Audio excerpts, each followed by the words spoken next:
Karong adlaw na to sa bahay ni Mama Bike, si Mama Bike ug si Tigule, si Mama, and si Nambina is wala kasi nanimba sila. Ang naara ning bahay, si Angel, sa Tigulgol, si EJ gadag cellphone na Tigulgol, sexy kayo, nawatong fit room. Madto tato sa sala, white house sa sala. Then karon na ta sa kusina, nakita nato ang isa ka bata.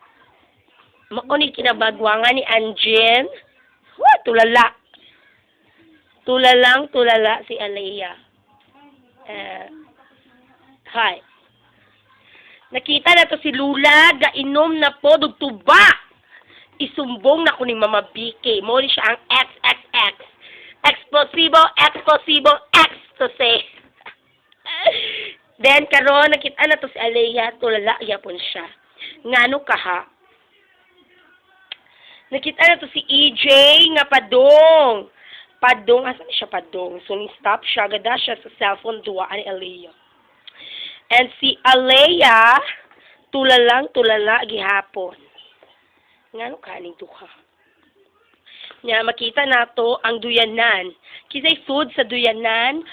O si EJ kay papalayo na siya, papalayo. Padong siya sa kwarto ng mga guest. Hintanaw siya, nako. Ngano ka?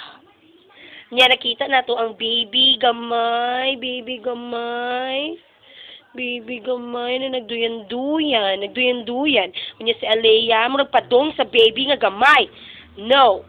Okay. Karon, kanta Alea, kanta.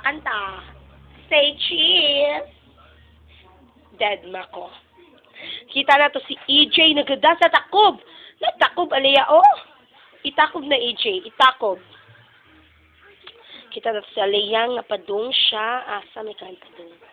Murag padung siya ni EJ. Unya, nindong sila sa kwarto.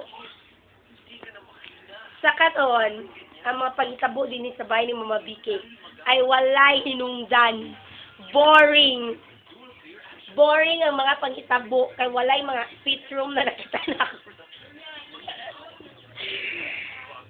Nakita na ko si Alea o si EJ. Si EJ kay makatawag papadong na ako. Ngano man ka EJ? Din si Alea nawa. Oy, sayaw siya. Oh, nandito na nga ang fit room na hinihintay natin. Ang fit room, ayaw niya makipag-communicate sa akin. Oh my gosh. Hello, fit room. Ano masasabi mo ngayon? Ngayon, nandito ka sa bahay ni Mama BK, may dala ka pang ano ito. Ano? Oh my gosh, Fitrum, no! Fitrum, saan ka pupunta? Ano ang sasabihin mo ngayon? Buang ka. Ano sasabihin mo ngayon, Fitrum? Nag-green na itong Fitrum, no! Nagbanha na po si Angel. Maligo na ka, bebe? Ligo ka? Sige, ha, wait.